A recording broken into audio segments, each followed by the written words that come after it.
ان کے لب رنگی کی نچھاور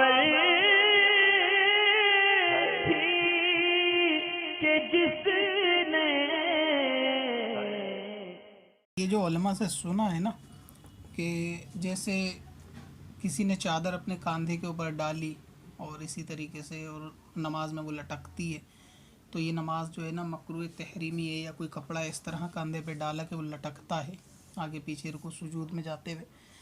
تو وہ جو نماز مکروہ تحریمی ہے وہ دکھنے میں تو یہ صورت بالکل سملر ہے، یعنی اسی طرح محسوس ہوتا ہے جس طرح آپ نے سوال میں لکھا ہے کہ کسی نے چادر کا ایک پلہ ڈالا اور اس کو ایک بل کو پیچھے گردن پر لپیٹ لیا، جیسے مفلر وغیرہ کے ایک بل لپیٹ لیتے ہیں تو ایک حصہ پیچھے ہوتا ہے ایک حصہ آگے ہوتا ہے، تو وہ حصہ جو پیچھے ہے اور یہ جو آگے ہے پھر یہ نماز پڑھتے ہوئے لٹکتا ہے، تو یہ مکروہ تحریمی نہیں ہے، یعنی یہ وہ کپڑے لٹکانے کے حکم میں نہیں ہے جبکہ بل ڈال لیا گیا ہو،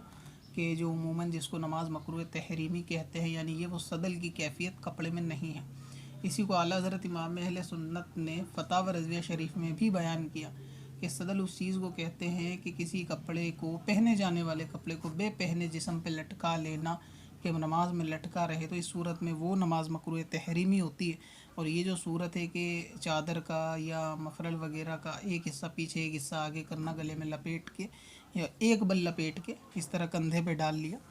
بائیں پلے کو دائیں پہ یا پھر دائیں کو بائیں پہ ڈال لیا، اسی حال میں نماز پڑھ لی، تو اس میں نماز میں کوئی کراہت مکروہ تحریمی والی وہ نہیں آئے گی، اس سے نماز کوئی مکروہ تحریمی نہیں ہوگی، نہ ہی واجب الادا ہوگی، تو اس صورت میں نماز پڑھی جا سکتی، اس میں حرج نہیں ہے۔ وہ صورت الگ ہے جو صدل کی صورت ہے،